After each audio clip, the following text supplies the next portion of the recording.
Thank you. Good evening and welcome. Before we get started, would you bow with me in a word of prayer? We come together this evening united in our work for the city and community we call home, and we are grateful for every blessing we have been given. May we be mindful in our thoughts, reasonable in our deliberations, and careful with our decisions. Amen. Okay, we are going to start a city council meeting of June 16th, 2020, and I call the meeting to order. For open forum, city secretary, do we have anyone that has signed up? Yes, ma'am, we have two, and Michael is going to call in Amber Teal. Okay, I need to, once she joins, I will make our open forum statement. Yes, ma'am.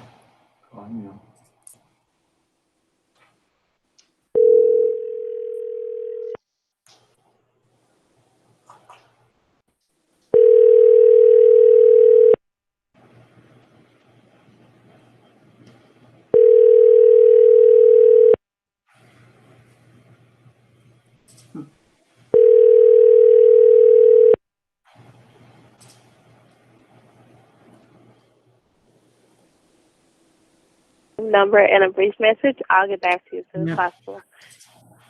Since she is not answering, would you like us to go to the second one, Mayor? Yes, please. Okay, we're going to try to call in Bridget, and I'm going to mess this name up, Kozash. Okay.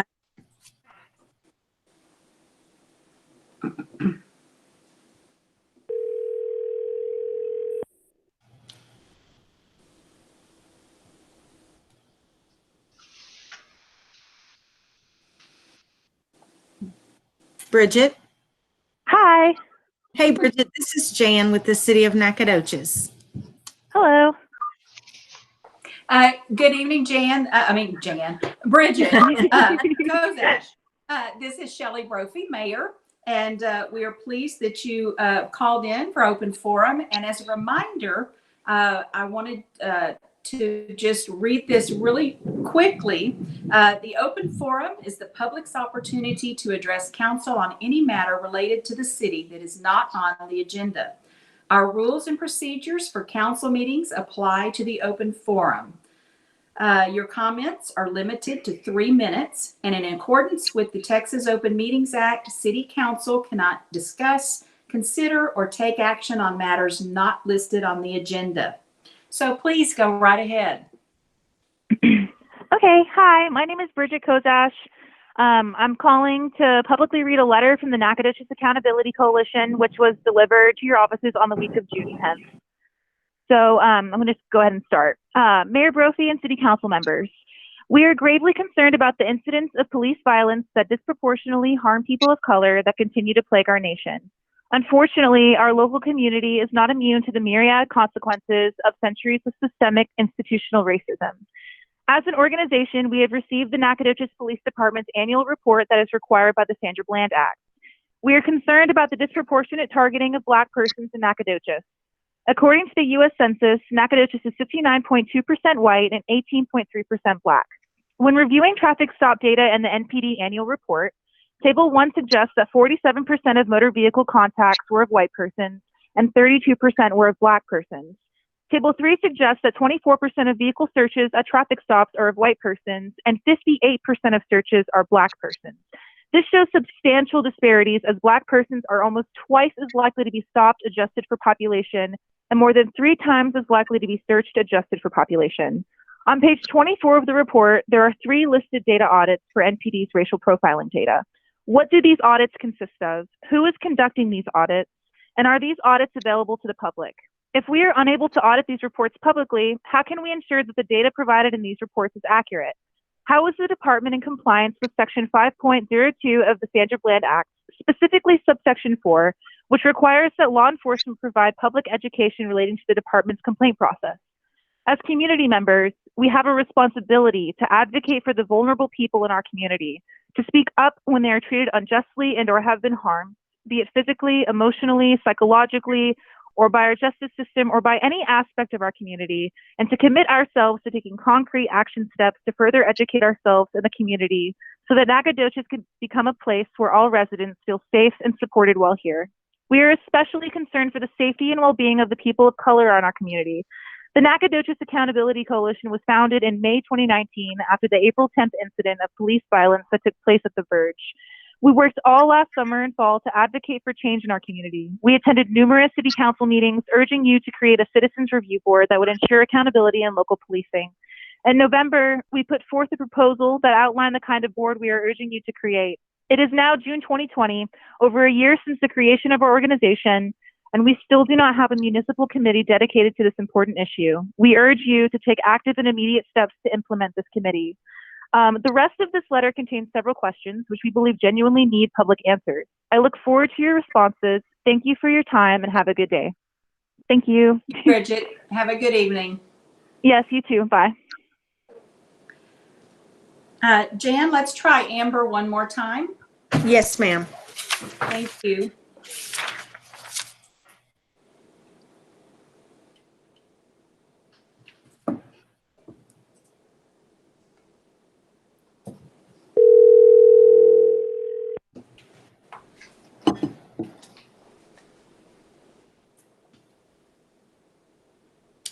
Amber? Hello. Hi, Amber. This is Jan with the City of Nacogdoches. Yes, ma'am. How are you today? I'm good. I'm sorry about that a minute ago. No, that's okay. I'm going to pass it along to the mayor now. Okay, thank you. Good afternoon, Amber. Welcome. Hello. I need to read a quick statement about open forum and then we'll let you proceed, okay? Okay, thank you. Okay. The open forum is the public's opportunity to address council on any matter related to the city that is not on the agenda. Our rules and procedures for council meetings apply to the open forum. Your comments are limited to 3 minutes. In accordance with the Texas Open Meetings Act, City Council generally cannot discuss, consider, or take action on matters not listed on the agenda. Please go right ahead. Okay, I'm reading a statement from 21/7 Association. Okay. It is a troubling time in our country in the midst of a pandemic. People of color are more hurt than they were a month ago with the murders of Ahmaud Arbery, Breonna Taylor, and George Floyd, along with many others, and too many to name. 21/7 Association is the crossroads for building partnerships with residents of the 21/7 neighborhood to create a resilient, viable, and creative Nacogdoches. We promote mutual understanding, strengthen a commitment of caring, develop more trusting and open relationships, and enhance mutual well-being for citizens and residents of 21/7 area and the Nacogdoches community. As we serve the residents of 21/7 sector, we must also listen and advocate. We all have daily struggles and stressors. However, the stressors of the people of color are much more different than the norm. From a mother having the talk with her children to a wife saying an extra prayer that her husband is safe while out of her presence. As community members, we have to take into consideration the challenges and differences of everyone in our community as we make our town better and more enjoyable for all. We ask that all Nacogdoches residents, especially those in the 21/7 sector, be assured that the City of Nacogdoches is committed to protecting and serving all residents. We want the residents of Nacogdoches to know that 21/7 Association is committed to serving, listening, and most importantly, advocating for all, especially those who feel unheard. Thank you. Thank you, Amber. Have a great evening. You too. Thanks. We will now move to agenda item number 3, items to be removed from the consent agenda. And if any council member would like to remove one of those for further discussion, they may do so now. And if not, Chair will entertain a motion for approval of the consent agenda. I move that we approve the consent agenda. Second. Moved and seconded. If there's no discussion, all those in favor, please say aye. Aye.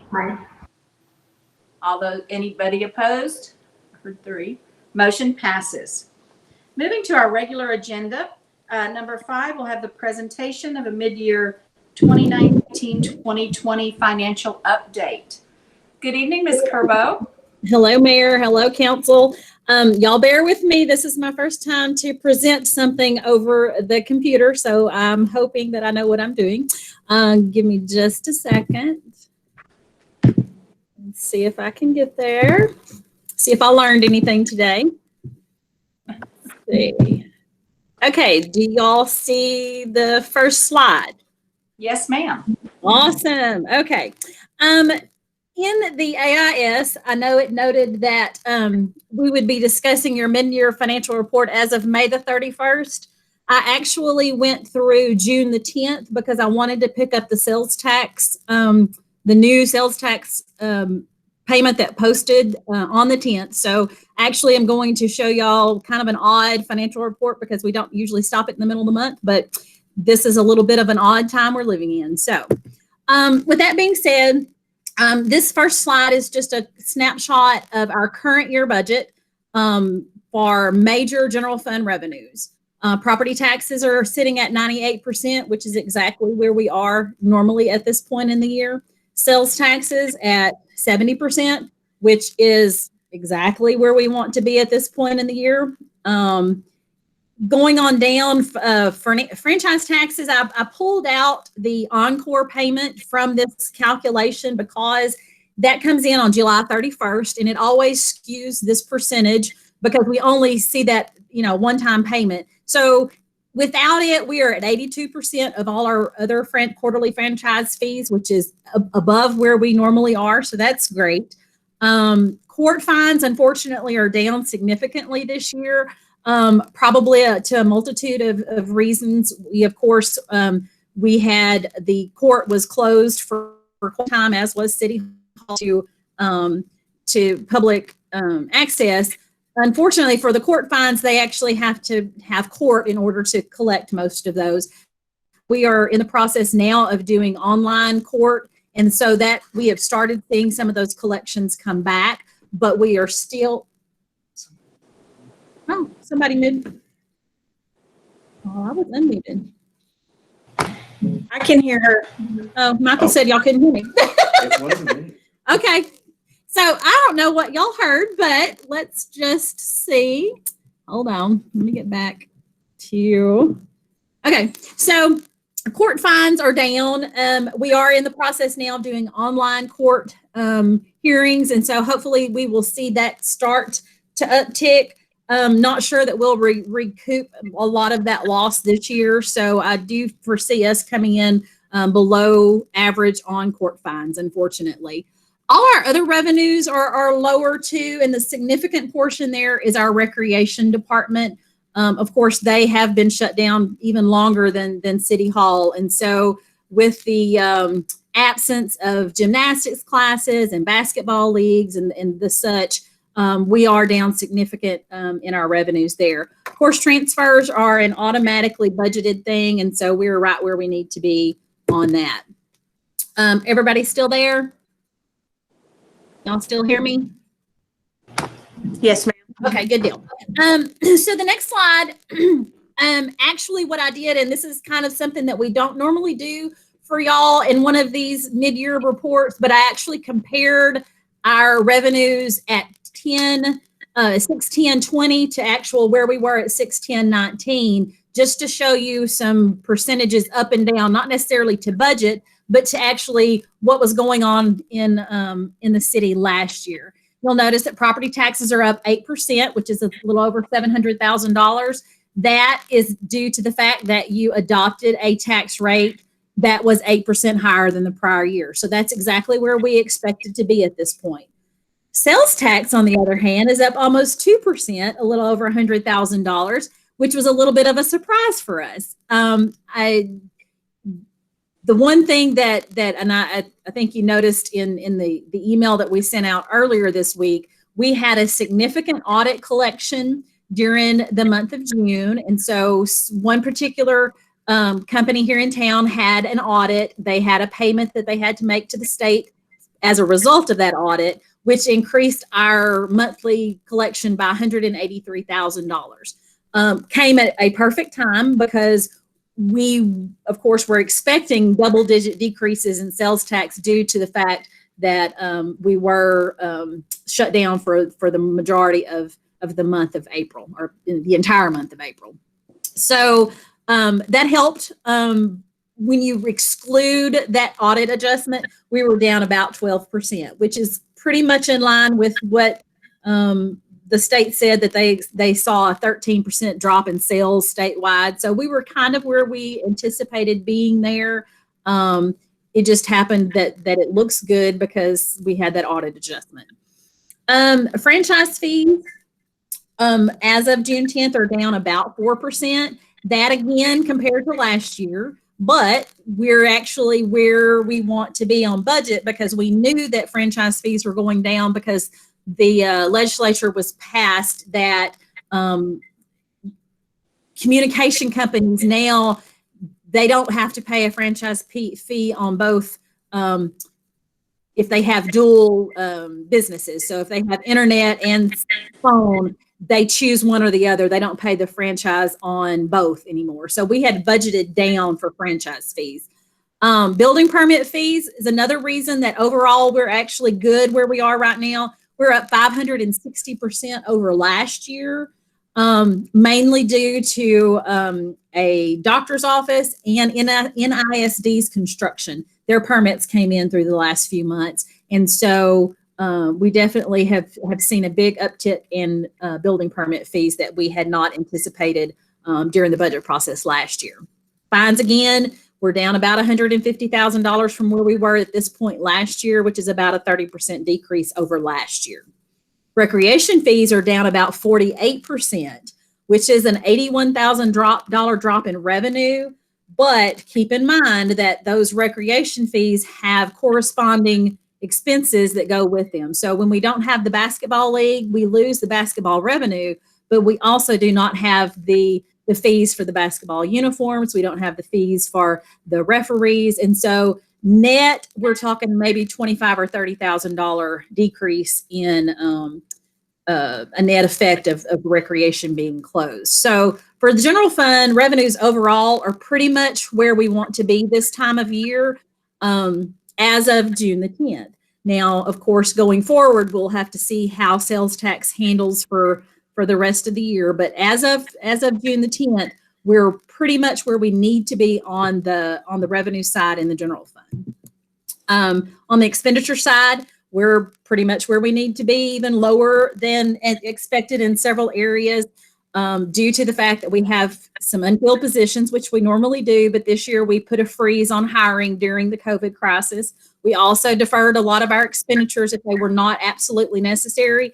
We have put the skids on spending. So we have done the best that we can to try to curb our expenditures in this time that we weren't real sure what our revenues were going to do.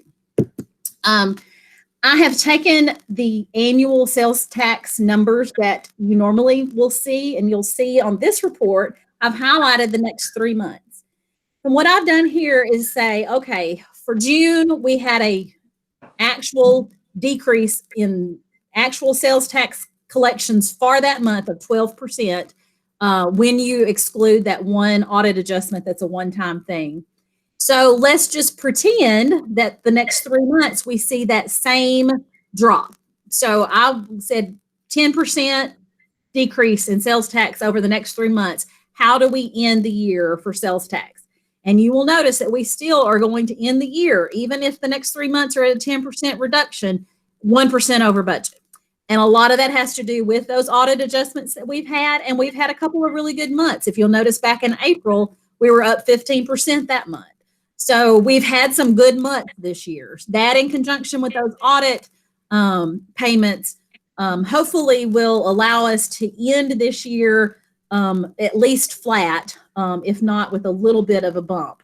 Now, next year's sales tax forecast is going to be a little trickier, and we're going to wait until we see that July number come in on July the 8th to see exactly what it did before we really have a good idea of how to forecast sales tax revenue for next fiscal year. Real quickly, utility and sanitation funds. These I was able to put on one slide because they're doing exactly what they should be doing this time of year. Saw no impact, honestly, from the shutdown and from anything, people were paying their water bills just like clockwork. We did suspend disconnects during this time. So if someone did get behind on their bills, we were not turning them off, but people weren't getting behind. People paid their water bills. We literally were just right where we were supposed to be during the entire months of March, April, and May. So everything looks really good on the utility and sanitation front as far as any impact from COVID. The hotel tax fund, which we don't normally discuss in these, we normally hit our our major funds, but the hotel tax fund was significantly impacted and it continues to be during this time. And just as a side note, for the whole fiscal year, and I hate to say only, but we're only down 19%. But the downside to that is when you look at the last 2 months, which was the actual months that are the real impact of COVID, we were down 40% in March compared to last year and over 65% comparing April to last year. And unfortunately, we feel like we're going to continue to see those types of decreases over the next several months. So the hotel tax fund is probably one of the areas that has been hit the hardest for city revenues. Expenditures, unfortunately, there's not a lot that we can do to curb those expenditures in that fund. There are contracts with the CVB and the county, and so we're right where we should be as far as expenditures on those as well. That is the end of my presentation. So any questions, I will be happy to answer. Council, does anyone have a question? Pam, would you mind reminding me how much we typically expect monthly for the hotel tax bond or annual, whatever number first comes to mind? So we're down 40% off of what number roughly? Okay, so every month is a little bit different because, of course, depending, like, June, we have the Blueberry Festival. So it can fluctuate from $25,000 on a low month to $50,000 on a high month. So, and it's kind of all over the board. That is definitely something I can get you some more information on. I will tell you that this month, I want to say we're not quite to 20, and we're usually at 48 or something for this last reporting month. And so it's been a very drastic reduction in the hotel. That's really where you see the big percentage changes. Even, like I said, sales tax we knew was going to be impacted, but hotels even more than we had anticipated, I think. Gotcha. And unfortunately, both of those you don't recover. Right. You can't go back and buy something last month, and you can't go back and stay in a hotel last month. And so those types of things, water bills you eventually get, court fines you eventually get. Those are just not recoverable revenues. So we have to deal with the fact that those are gone and work around them.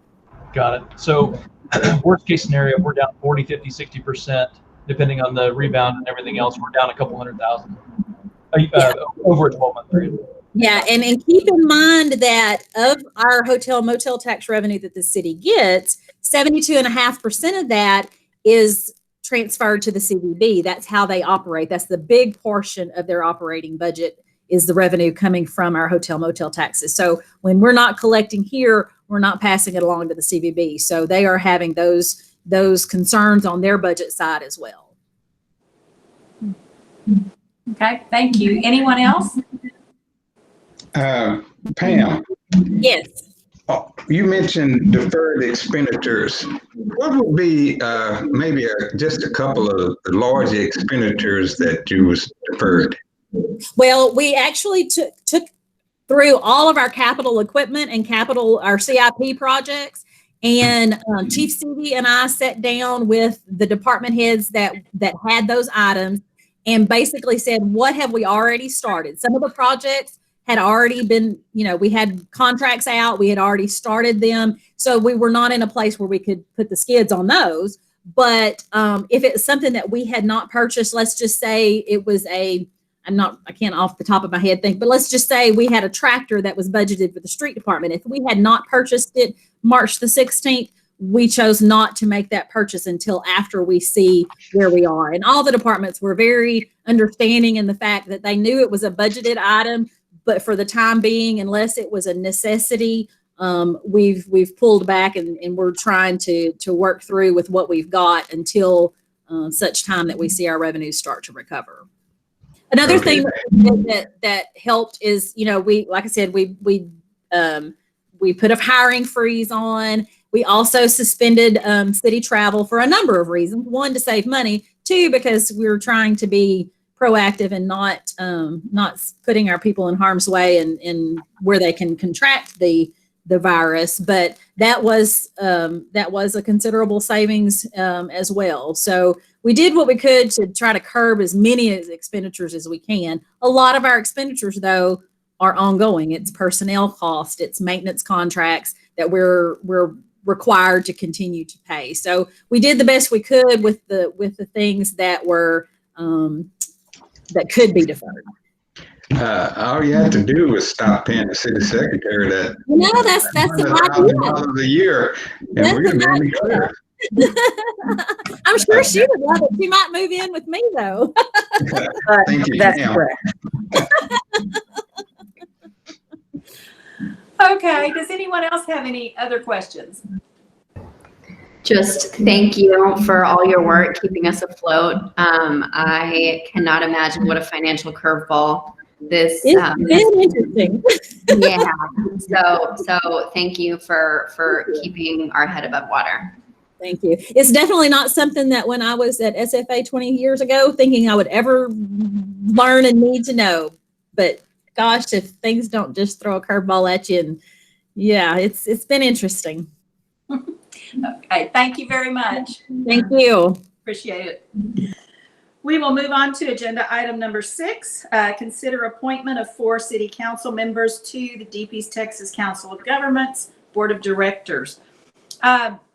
The Deep East Texas Council of Governments is an association of 12 counties overseeing a range of programs like Regional Housing Authority, the Area Agency on Aging, Disaster Recovery, and Community Development Block Grants.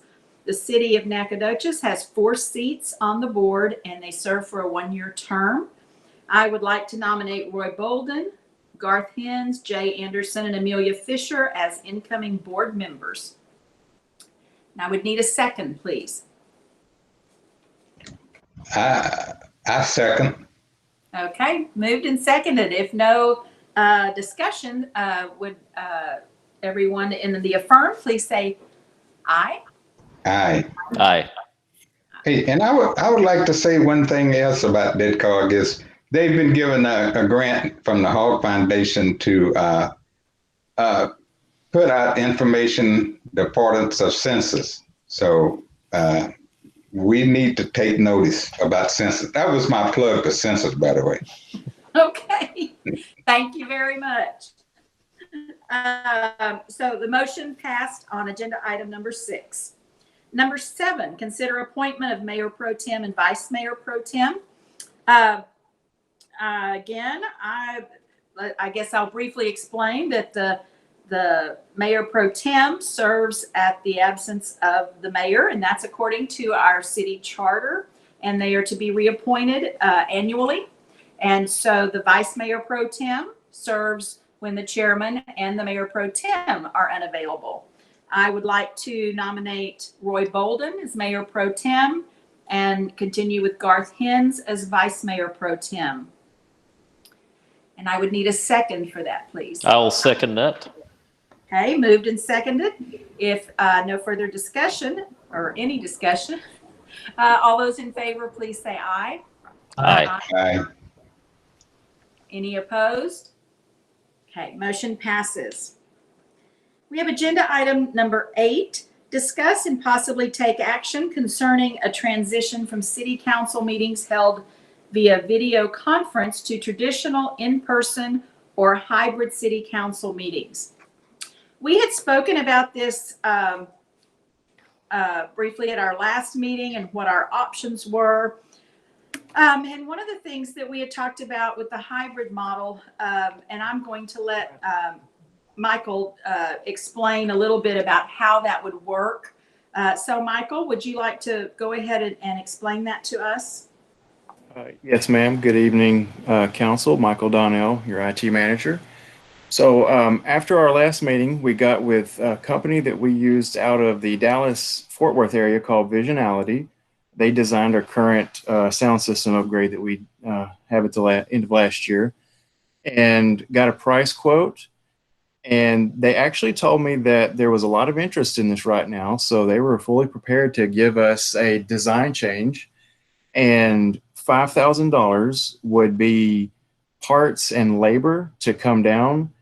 And that would give us the two-way audio and video into council chambers. And the video obviously would be displayed for the remote folks on the existing television screens, and also on the little screens right in front of you as you're sitting. And then we would simply treat that video feed as another camera. So as council's going, you would simply switch between the cameras and the remote people as they are talking. And probably have, to have someone on staff switch between the PowerPoint presentations and the remote viewing folks, so that you could still see both at any given time, but someone would need to probably manually switch that.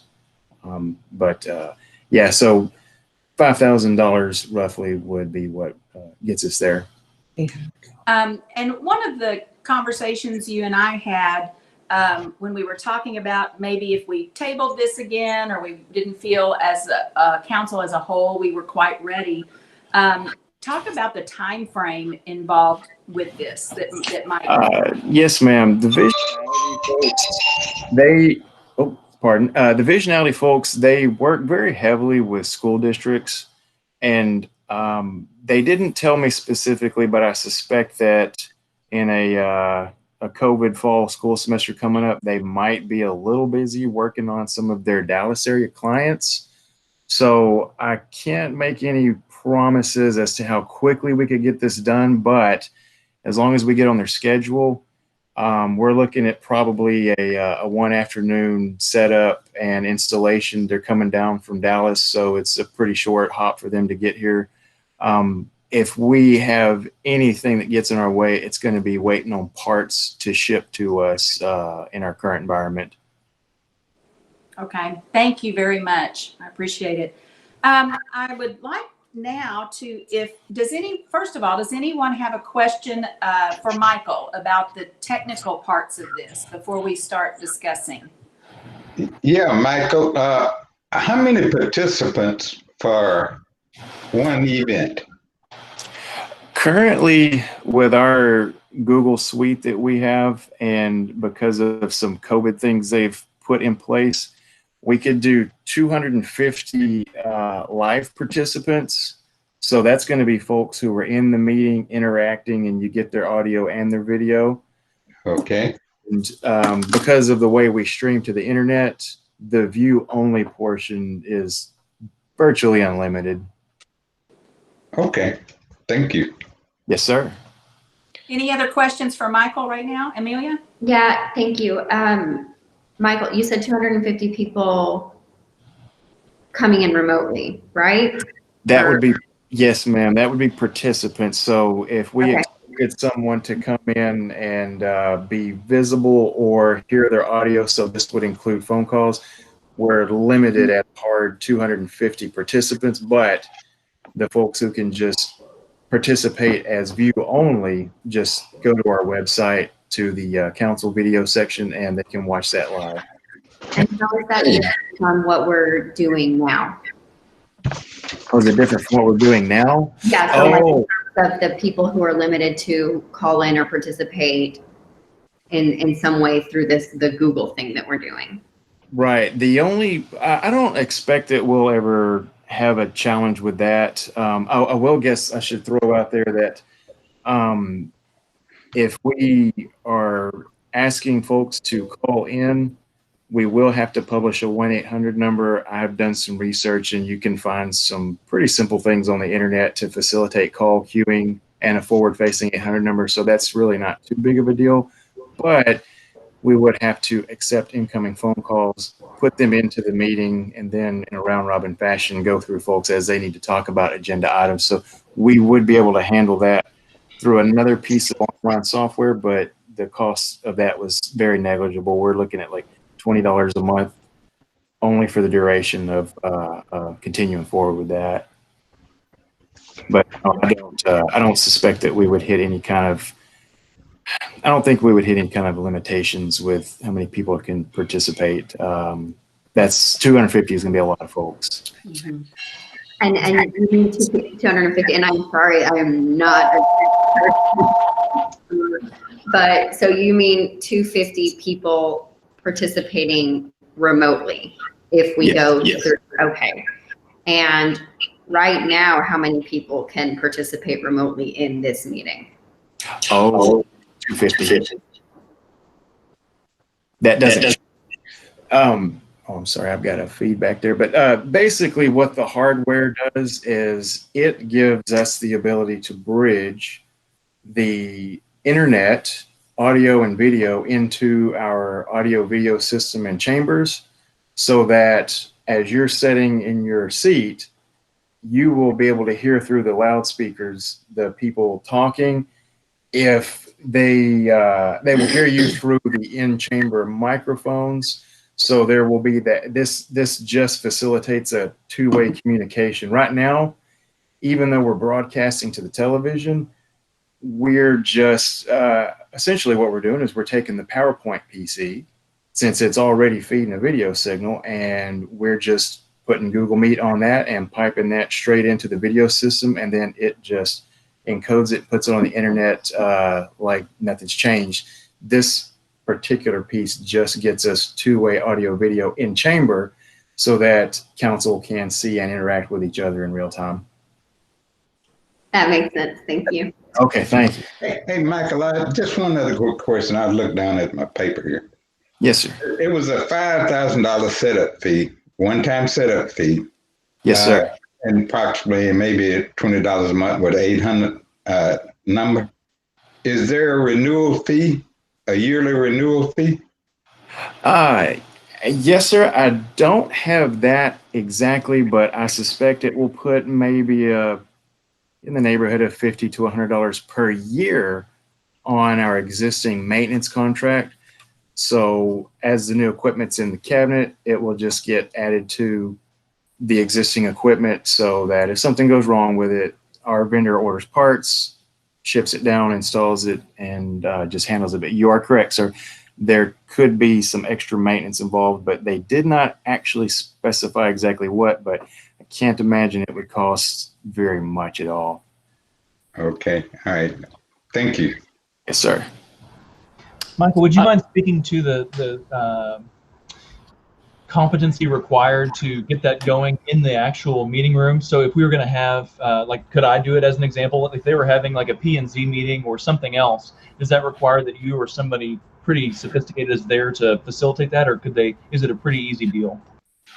You know, that is a great question. And I would say that, yes, it's definitely going to be easier for someone who's a little bit more technology savvy, but it's probably not something that's so difficult that, correct, staff can be trained to facilitate this meeting. And as an example of what we've done now, what we would do, IT would come in, help get the meeting set up, but not necessarily stick around to administer the meeting, because once it's going, it's not really, it's almost on autopilot at that point. The worst that someone would have to do with staff would be possibly flip between the remote video feed and the PowerPoint presentation if they're trying to do both at the same time, but that's just swapping, you know, applications and windows.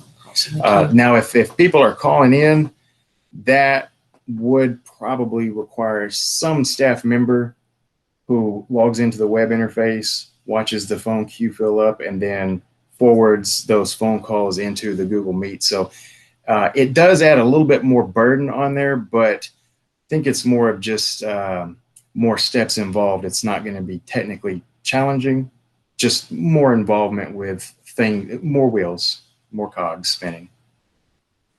Okay, great. Thank you, Michael. One of the things that before we discuss, I wanted to just do council members recall us talking about what the setup would be in the council chambers and the protocols we would be observing, following the safety guidelines for this. Does anyone need to have that information again?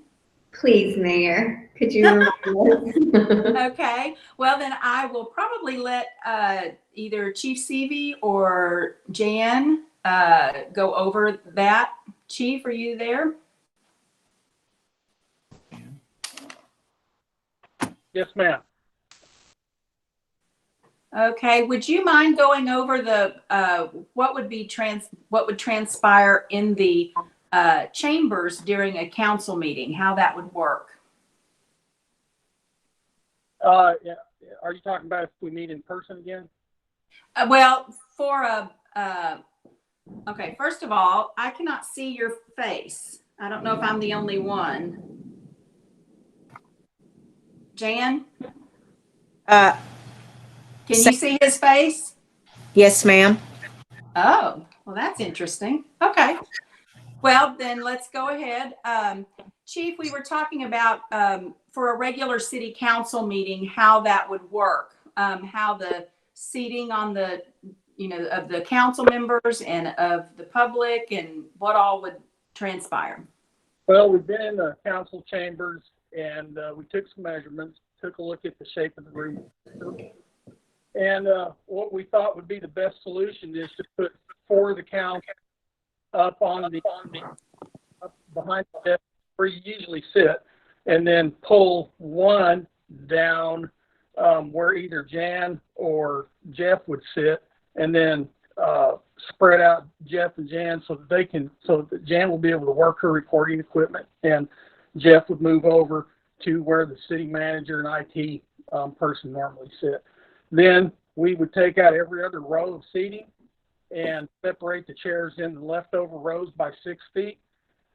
We could also open the hallway door, put some people in the hallway, and as we have done in the past, move some folks into the conference room, HR conference room, and allow them to participate from there because we can pipe the meeting into that room. We figured that, I cannot remember the exact number, but I think we were talking between 24 and 30 people total could be physically participating in the meeting. Okay, Amelia, do you have any other questions about that? No, that makes sense. Thank you. Okay, thank you, Chief. So Amelia, let's start with you. What are your thoughts about doing this? Even though it's $5,000, I hate to add an expense to a tight time right now. I am still concerned about it just because, the more we learn about the virus, I was reading today, for example, that enclosed spaces for prolonged periods of time are the most dangerous. And that's what we're talking about with our council meetings. And so, I am as of yet uncomfortable. It's hard to say because we don't know, we have no idea. We have projections and stuff, but we don't know how long this thing is going to last or if, those $5,000 would be worth spending. But yeah, my concern is the enclosed space for a prolonged period of time. Okay. Well, first of all, there would not be an impact on our budget because we already have the money through a grant that we previously had. So that is, if that helps or that makes a difference. Yes, it does help. Okay. And Roy, how about you? What are your thoughts? Well, as an at-risk person, and that's because how young I am. I'm not really ready to mix with the crowd yet. I just don't feel comfortable at this point, and that is my Okay. position. Okay. Jay Anderson. I'm kind of like Amelia in that the more I read, the more concerned I become, especially since I do have a few at-risk people in my family with whom I'm in regular contact. And I certainly don't want to be the one transmitting to them.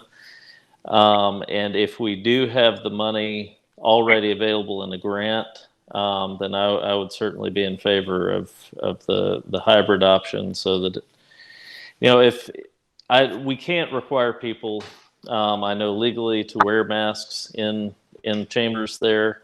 If we could, I might feel a little differently about it, but what I have witnessed when I am out and about is a little concerning as far as people's habits, and so I just can't have enough confidence that people who do come to the meetings in person are going to keep the safety of those around them in mind when they do that, because they're not doing that in general elsewhere. Okay, thank you. Garth Hens? I think I'm probably somewhere in the middle, not quite as concerned, but also appreciate the concern. I live with a spouse that is hyper concerned being in the medical field, but I think it's a really good use of $5,000, honestly, because there's going to be a resurgence. We know that. And so whether it's just for city council or for quite a few other uses, other meetings, it seems like we'd get our money's worth out of that pretty readily. So I'd be for that on that side of things. Okay.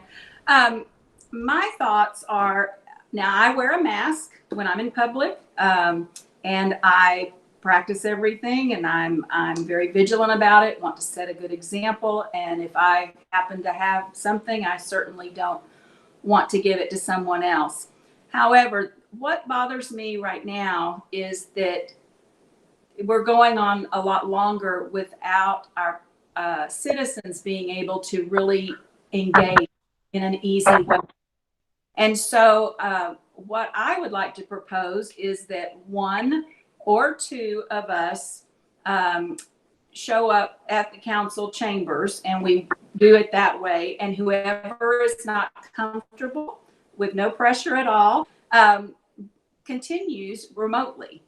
And so I'd like to know your thoughts on that. If anyone has, and I won't call names, just if anyone would like to say anything about that. I don't have a problem with that if there are council members who feel comfortable showing up. I personally would not, for the exact reasons that Jay stated to the T. But I would be fine with that. Okay. Anyone else have something they'd like to add? I think the only hitch in the giddy up from my perspective is the timing. I don't remember what exactly Michael said was a likely install date, if that's something that can happen in the next couple of weeks, or if that's 2 months away, something along those lines, then it makes sense with Councilmember Fisher and Anderson and Bolden all said that we default to Google Meet at that point. Okay. I think that sounds great. I think he would have to call them to get on their schedule. So I agree. We would just continue with this until they could get it installed. So if there are not any other comments, then Chair would entertain a motion.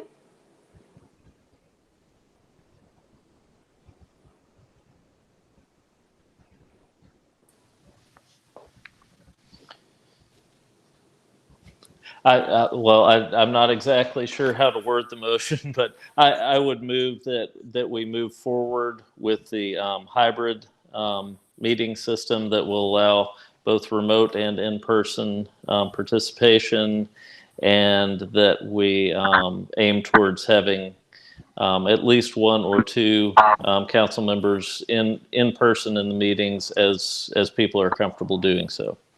Okay, I think that's great. Is there a second? I'll second. Okay, moved and seconded. If no further discussion, all those in favor, please say aye. Aye. Aye. Great, motion passes. Okay, agenda item number 8A, discuss and possibly take action concerning proposed changes to the city organizational chart. Chief Seavey, hello again. Good evening, Mayor and Council. Just to begin with, I took this, I was moved into this interim position several weeks ago. And, Excuse me just a minute, Chief. I cannot hear you very well. Jan, are you having trouble or is anyone else having trouble? Yeah, I can't hear him either. I can't either. Okay, I'm sorry, Chief. We cannot hear you. hey, is this better?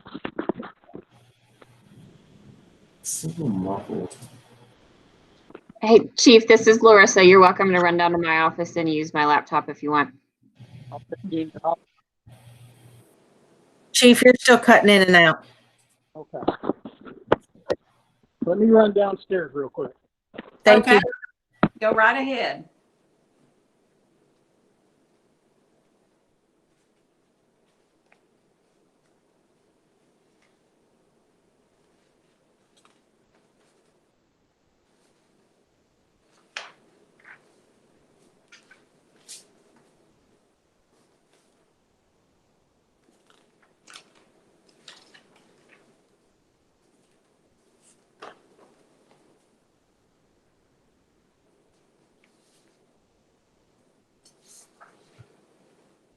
I hear him walking in now. I'm going to get him set up. Thank you.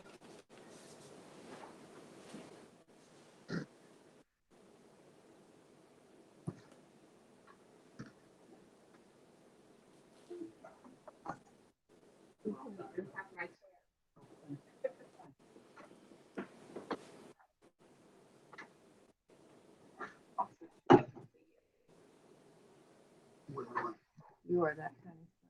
Okay. All right. How about now? Much better. Yes. Good? Yes, sir. Okay. Several weeks ago, I was appointed as interim city manager, and I asked about, what exactly would my duties be? I've been 39 years of my life, I've been a police officer. So, but I have been involved in city management for over 20 of those years to one extent or another. So when I started forming a plan on what I could do while I'm in this position, the number one issue that floated to the top was organization. We have our current organizational chart is vertical. 13 people report to the city manager's office, and that's a cumbersome way to do business. Very difficult way to do business.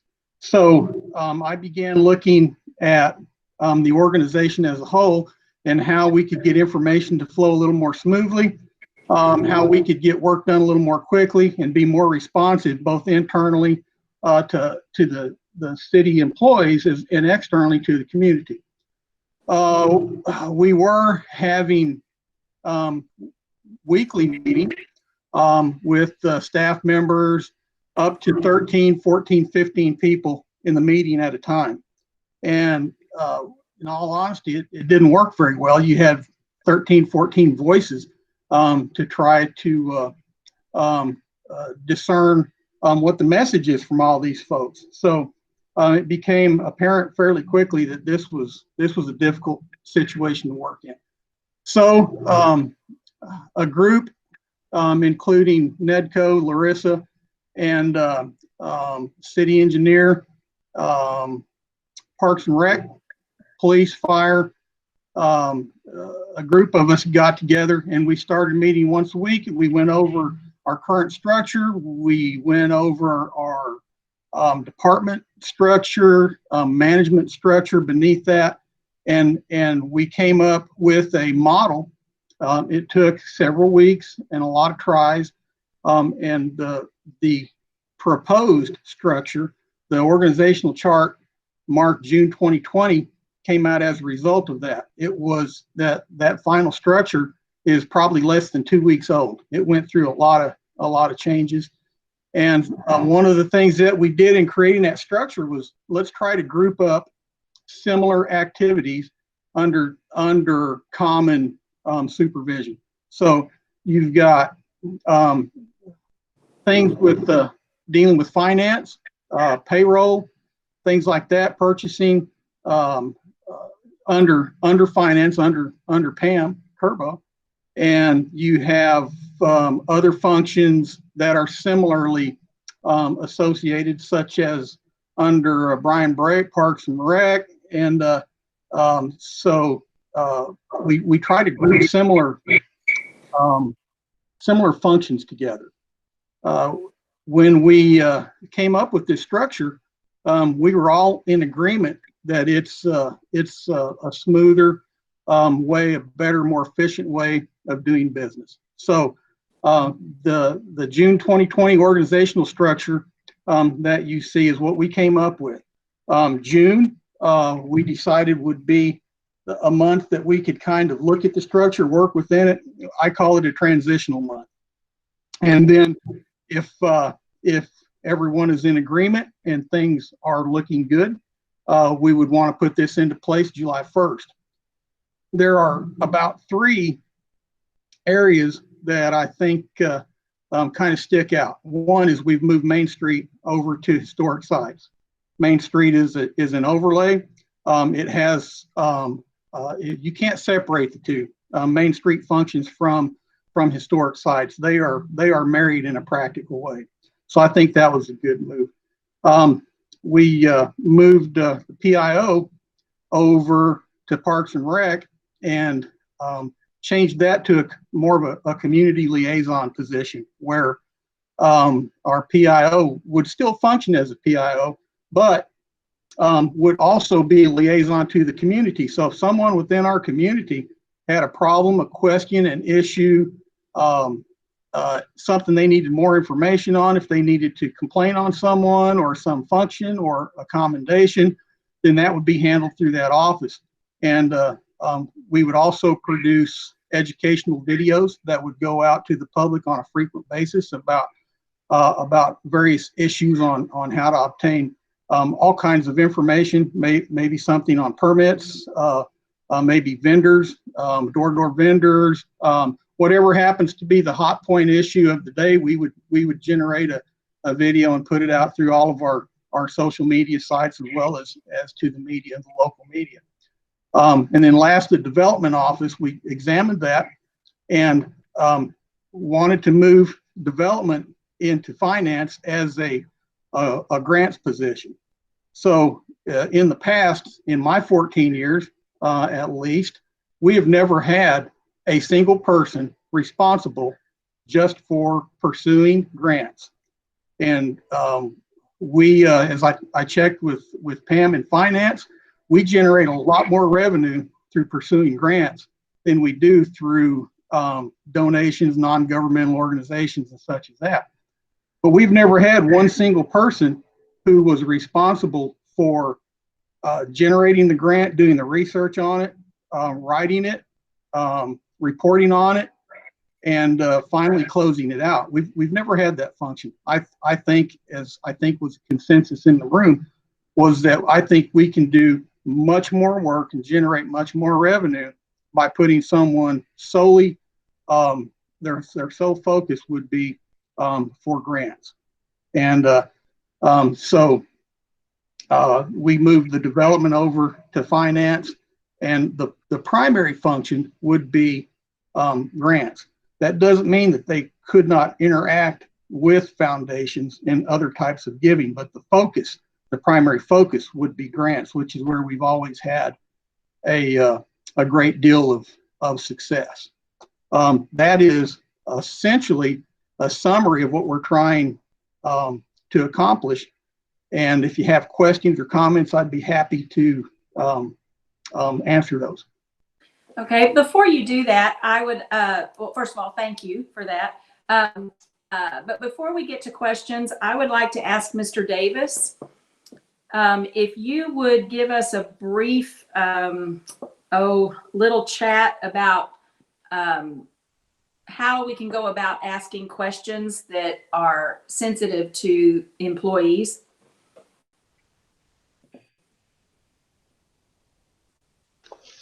Thank you, Mayor. Jeff Davis, City Attorney. With regard to the agenda item that we have before us at this time, it is concerning proposed changes to the organizational chart.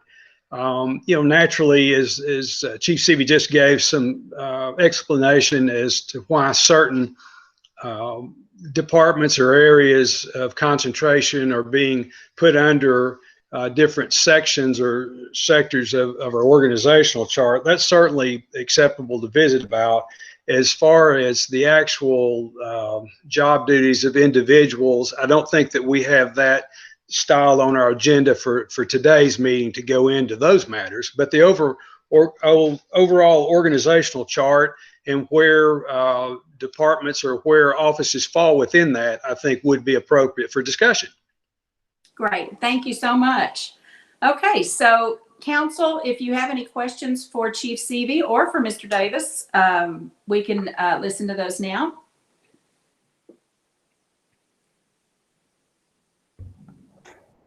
I can start. Okay, thank you. So I certainly appreciate Chief Seavey the time and the effort, and definitely the intention of doing a reorganization chart. I wasn't privy that this was happening, as you and I have discussed. And so I guess what makes me uneasy about this, and I've heard actually across the board that something in terms of reorganization needed to happen at City Hall. I think that my overarching concern and what makes me uneasy about this is that we are so close to hiring a new city manager. And to me, it doesn't make sense to do this big reorganization, because that's, as I understand it, the first thing that a new city manager would do. We can't anticipate how they would like things organized. And so essentially what we're doing is having staff go through 2 reorganizations. I question the timing of doing it when we're so close to having a new city manager. That's one concern. And then I have a couple of more questions. I don't know if we want to have discussion or if I should just go out and go ahead with the rest of my questions. I don't want to jump the gun. So y'all tell me what to do. Okay, well, does anyone want to respond to Amelia's comment? Roy? And I will. Jay? I tend to agree that the timing is probably not great to do that, because it is likely that an incoming city manager will want to do the same sort of thing anyway. And especially if we're going to get into literally changing titles and potentially ordering new business cards, things like that. If those things may then change again in short order, it seems like it might be worth at least delaying this until we know whether or not we're going to have a new city manager quickly.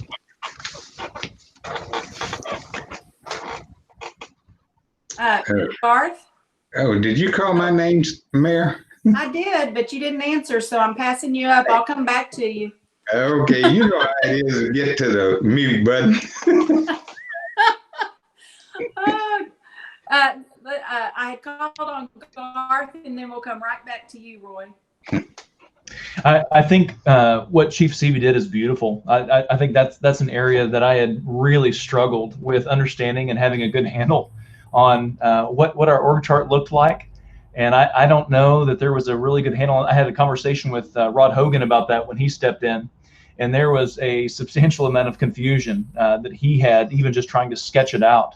And so I am incredibly grateful that he went through the process. We talked about this a little bit, and how critical it is to get to some sort of a manageable size. where you have a city manager that doesn't have 19 direct reports. I'm exaggerating slightly, but that is a huge challenge and a burden. And so I appreciate that. I do hear the other council members' concerns. There is a whiplash that I've, for better and worse, I thought it was great. I caused a lot of whiplash within my own organization because I changed my mind a couple different times within a short window. And I think that is a legitimate concern with someone new potentially coming in. I think my guess is probably when Chief started this, we were still running through our second interview process, and then COVID hits. And so bringing order to chaos is pretty critical. I hear Amelia's concern there too, as far as the timeline. I'm pretty encouraged of where we are. I know I can't say a whole lot about that interview wise and where we stand there, but because of that, I certainly appreciate that pinch there too. Okay, Roy? I can see both sides of the issue. And after looking at the current chart and then looking at the new proposed chart, I was really impressed with it because really I didn't know a lot of those people because I put names in all of the positions on the current chart. That was a couple names I didn't even know they worked for the city. But anyway, as far as waiting for a new city manager, and usually in most cases, they will make changes, adjustment, but those change and adjustment are not right away because they don't really know the people that they're having that are reporting to them. So it may be months before they make an adjustment to the organization. So I'm one way or the other. I like the new chart, but and as far as waiting for a new city manager, we don't know when that's going to happen. Even if it happens soon, the new city manager is not going to make any organizational change, especially since it's been the way it is now. I mean, if we left it currently, they probably would make adjustment pretty quick. But the way it's set up now, that may not happen quickly. I tend to agree with what Roy said in that it's so streamlined now that an incoming city manager would be able to learn, I think, quicker and more easily about the organization, dealing with the fewer people and then kind of going down from there, following the chart. So I think, we said we were going to be fluid and flexible and getting through this, and there's no playbook to go by. And so I appreciate Chief Seavey's efforts, along with the department heads that did help him.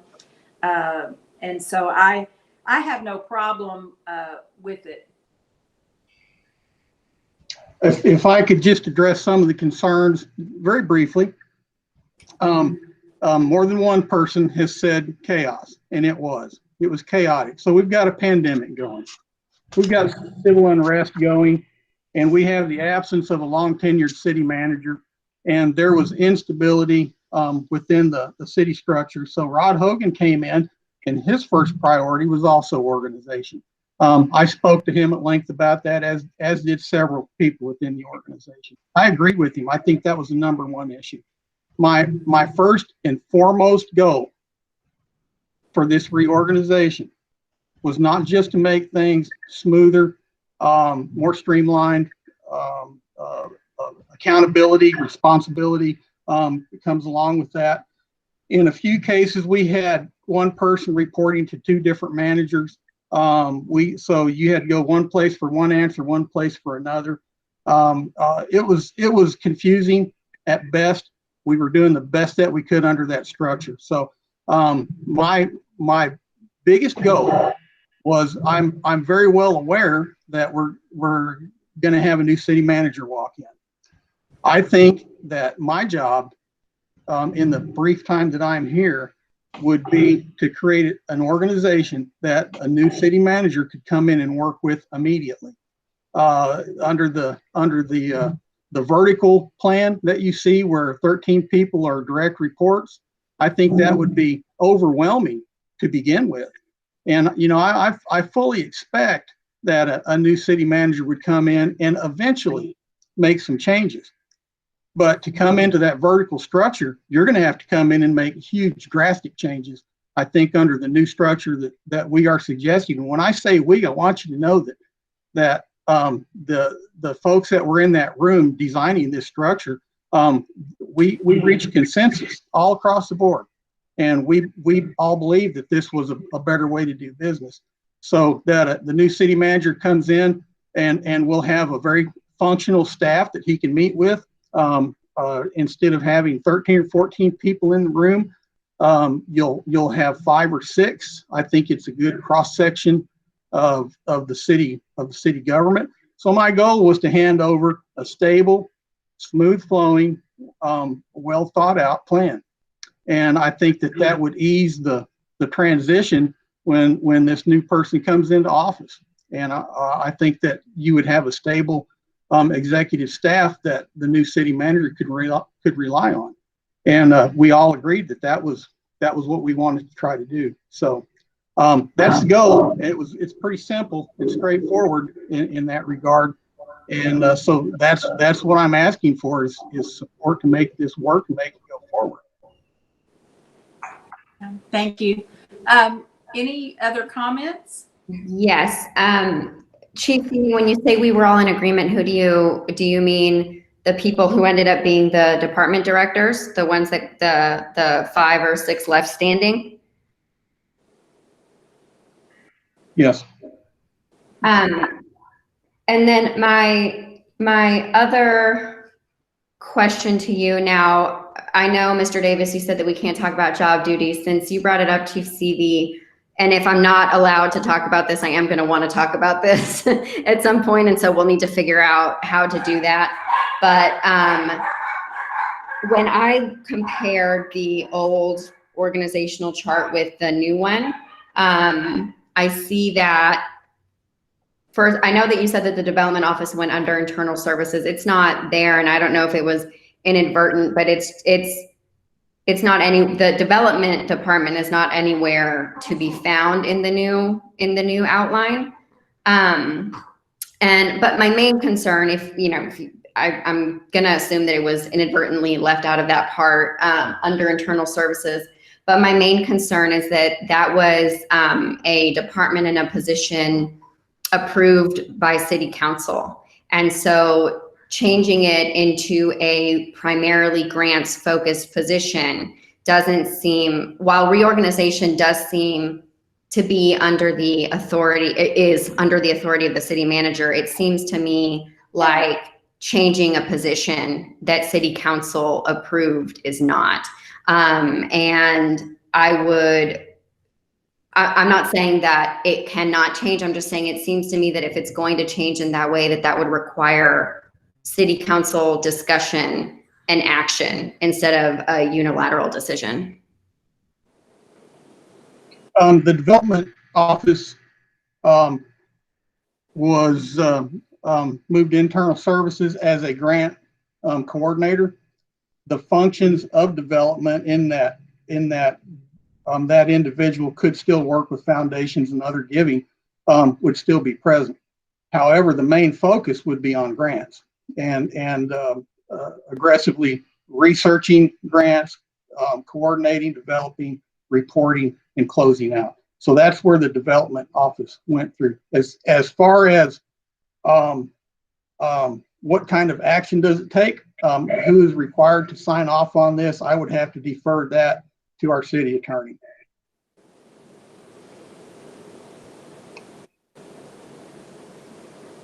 This is Jeff Davis, city attorney. The various authorities, that's a great question, Councilmember Fisher. So, where we look regarding powers and duties under the charter, under Article 5, Section 5, it lists the various powers and duties of the city manager. There's actually a Section 7 that also addresses departments. And I guess I could start with with the duties and powers of the city manager. And if we go down to subpart D, it provides that the city manager is to provide or to exercise supervision and control over all departments created by this charter or that may hereafter be created by the city council, except as otherwise provided. So I guess on one hand, whether it's provided, a department is provided by charter, and I'm going to address some of those departments in just a second, or was created later by council, their supervision and control, which I guess could come down to performance and duties within that department, do fall under the powers and duties of the city manager. Under section 7 that speaks to departments, it provides that there shall be such administrative departments as, and thank goodness it starts with law. So then it goes on law, public works and utilities, public health, public safety and welfare, and accounting and others created by the city council. The council may divide or consolidate the administration of the city's affairs as they deem advisable and may discontinue any such office or department at their discretion, except for the offices of city manager and Jan, you're in luck, city secretary. So with regard to various administrative matters, you do have as council, you may divide those powers or discontinue if you deem appropriate in certain areas of those powers. With regard to the supervision and control over those departments created, that falls within the powers and duty of the city manager. And that's a mouthful, and I hope it made some sense. It did, but I think that there's a difference between supervision of a position in a department and substantively changing a position or a department, right? And so I'm not. Thank you for your great explanation, but I don't see still how changing a position duties falls under supervision. To me, that's not supervision, particularly when the city council approved an initiative. That could be, and it's a little bit of it depends. So with I guess a department's overall charge, such as we can just take, finance or city secretary, the overall responsibilities are there. I guess, there can be exercise of supervision and control by the city manager within that department. And that's about as clear as it gets, to be quite honest. I believe that historically speaking, there have been changes to the organizational chart made by the city manager that does change duties and responsibilities of different people. And there's been some parsing out of different departments to take over different responsibilities that might have once been in one department and transferred over. So we've had some shifts, I think, over the years like that. But Councilmember Fisher, you are correct that as far as if you wish to dissolve a department, unless it's a city manager or city secretary, you have those authorities. If you want to create one, you've got that opportunity as well. I guess, and also just from a little bit more of a legal analysis with regard to, I would have to go back and look with regard to the development office, exactly what the charge of the office was at its creation. Right. And that may have morphed some over the course of that, since its creation as well. Thank you. Amelia, if I might, I know that because I was the one that came up with the idea of a development office, the primary, and it came from being the council being challenged on how we can bring in more revenue, because we had so many projects we wanted to get done. And so the primary, job function for that role, the intention was for it to pursue grants and monies, and then secondarily work with either public-private foundations that are in the region or the state, making some of those connections. But it was primarily, the intention was to bring money to the city. That was how it started. Right. I mean, bringing money to the city can be done in a lot of ways, in different ways besides grants, right? And so I guess that's not how in the presentations, and in my understanding, and I was not there, obviously, but that's not how I understood the development department to be. So to me, it seems like a big change in the position than what it was originally intended. And I guess I would have to look at minutes or newspaper articles or what, but that's not how I understood it. Okay. Does anyone else, did you have another question also? No, ma'am. Okay. Is there any other council member that would like to weigh in on this? Sure. I'm curious, Chief, it sounds like you've remedied the issue of having 15 people in a meeting, which is worthy of applause. That's not a whole lot gets done in committees of 15. In practice, in the past, say 2, 3, 4 weeks, 6 weeks, is the new structure essentially how you've been functioning as it pertains to meetings, like the weekly touch points, or is it still meetings of 15? No, we've been meeting under this new organizational chart. As I think I mentioned earlier, June's kind of a transition month for us. I really wanted to see how this would work. I wanted to see, because part of this was about information flowing down to the managers and the supervisors. And so to give you a little insight into that, Jan is in the meetings with us. She takes minutes. She gets the minutes to me within 24 hours. I read over the minutes, make sure that they are accurate and conveying what we as a group want to convey. And then those go out to the directors, who then feed that to their managers. And this becomes material for their department and smaller unit meetings. It's documented. It is sent down through the organizational chart so that everybody has that opportunity to see, read, or discuss the contents of the meeting. It's just I hate to use the word slick, but it's a slicker way to communicate down through the organizational chart. We were missing that before, I think. And the other thing that I'd like to say is that we've been conducting these meetings, and you're getting my opinion here. I don't want to put words in anybody's mouth, but the mood, the cooperation, the culture around City Hall, in my opinion, has been drastically improved. And I think part of that is because we're sharing information, we are soliciting information, and we're discussing things that have weight to them. And it's a small enough group that we can make things happen. We can assign out duties, responsibilities, projects. We can have people accountable. And I think anybody who has been involved in particularly large organizations, accountability can become problematic. And I think that we've resolved a lot of that with this. If something doesn't get done, we know from the discussion what we've talked about and who was assigned to make that happen. And I think we're better for it. And that's not because I did it, because I didn't do it. Me and another group of people did it.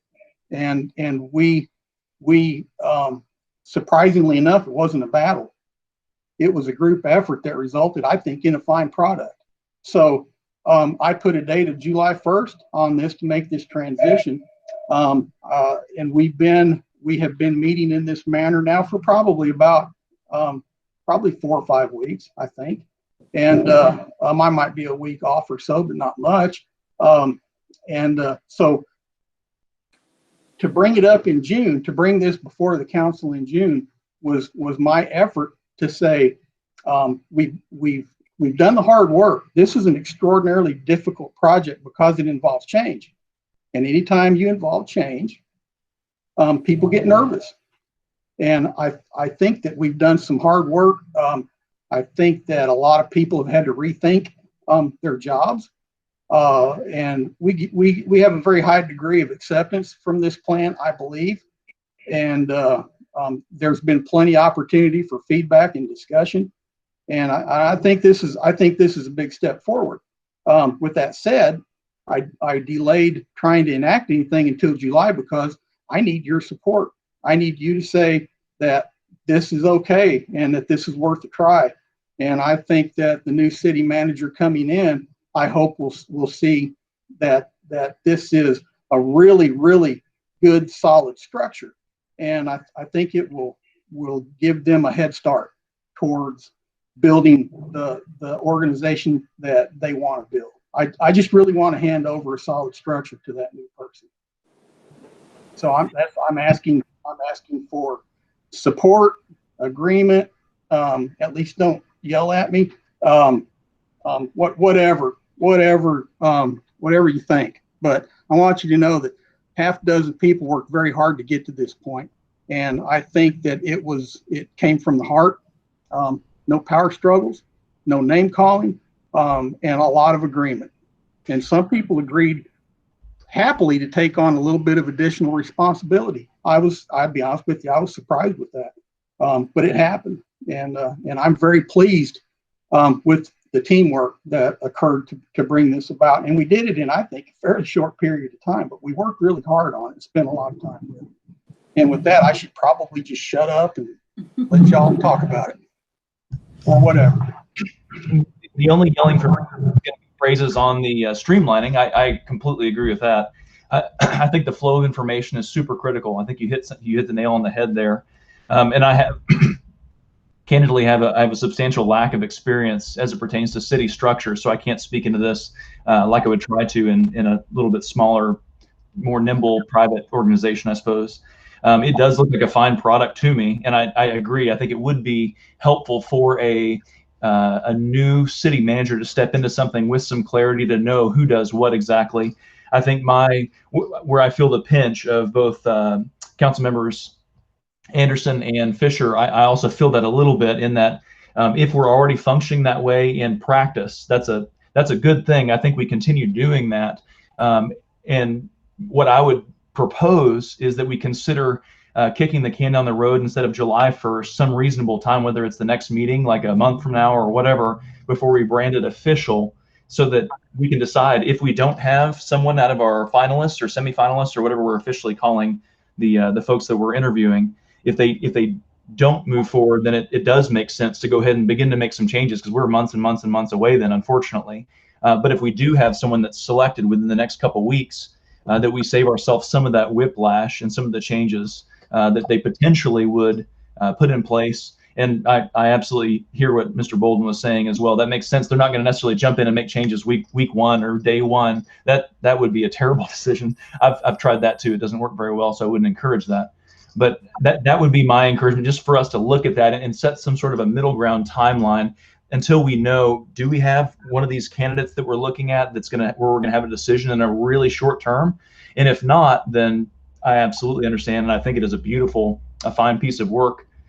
But can we buy ourselves a little bit of time? That way we don't have to potentially, even if it's 2 or 3 or 4 people, where potentially they would step in, city manager would step in and make some changes. If we could avoid some of that pain and whiplash, I don't know. That's my thought there.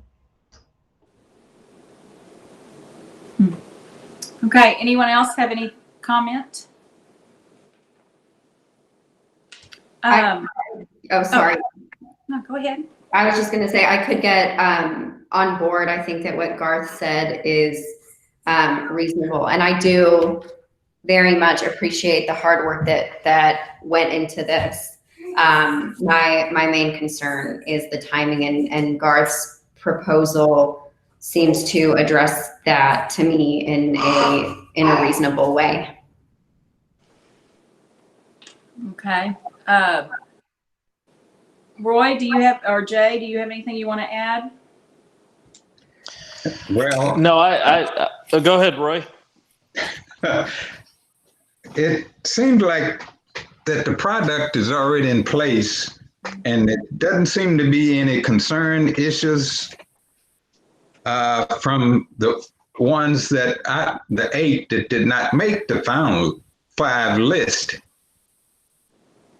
Delaying it, and since this is already in operation and seem to be working fine, I mean, I would not have a problem with the July 1st date. Just my opinion. Okay, Jay? No, I'm kind of in favor of Garth's approach of maybe pushing it a couple more weeks out so we can know kind of where we stand, and then we can make it an official implementation once we have an idea where we're going to be at that point with our city manager search. Okay, so things would still continue the way they have been with the changes. Yeah, it's in obviously place. working well. It obviously was well crafted and is working well in practice. Okay. And I certainly have no problem with continuing with that, because anything that relieves chaos and streamlines the operations is a good thing to me. Okay, so one thing that's interesting is the agenda item says discuss and possibly take action concerning the proposed changes. So I would suggest that if we don't take action, then they have our support and they just continue doing what they're doing. Does anyone want to comment on that? I do like the structure a lot. I like the way that it's laid out in a functional way versus just a title. I'm a big fan of that. Because I sort of want to memorialize that piece, honestly, because I think it's a really well done piece. Is it necessary for us to make a motion to table it until like the first meeting in July? Is that an official thing? Perhaps Jeff can answer that. I'm not exactly sure about that. Councilmember Hens, you could certainly do that. You could certainly table it till your first meeting in July if you'd like to do so. I don't think that that's absolutely necessary. It's structured the agenda item to discuss and possibly take action. But it certainly wouldn't hurt a thing in the world if you tabled it till the first meeting of July or to whatever meeting. Yeah, I would suggest we just leave it at our discussion, and then we pick it back up either the first or second meeting in July. That seems reasonable to me. I think that makes sense. Okay, Amelia, is that agreeable to you? I'm having trouble distinguishing what you're saying from what Garth proposed. Okay, I believe what Garth proposed was actually making a motion and having a second and taking a vote to table it.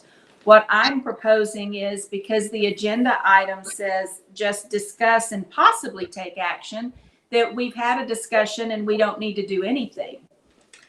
Garth's puts a date on it. Mine is open-ended, so that as things progress with our search or with whatever else is going on, we can set a time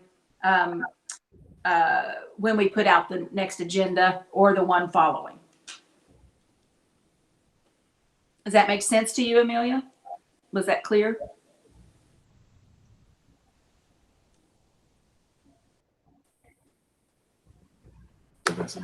You're muted, Amelia.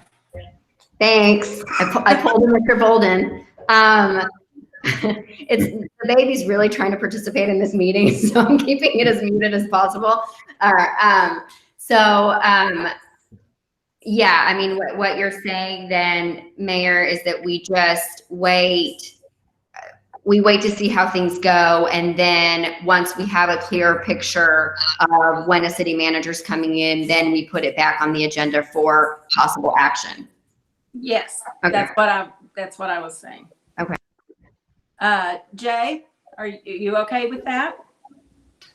Yes, absolutely. The way the agenda item is worded, it seems easiest just to decline to take action, and as you said, leave it very open-ended. Okay. And Roy, how about you? I agree with you, Mayor. Okay. Thank you. Then we are going to move to executive session pursuant to Texas Government Code Section 551.074. It is now 7:04 p.m. And we shall return. Yes, ma'am. Thank you. Pursuant to Texas Government Code Section 551.074, we have returned from executive session. It is 7:13 p.m. on June 16th, 2020. Thank you for attending. No action, Mayor? No action. Thank you. Yes, ma'am. Our meeting is adjourned. Bye, everyone. All right.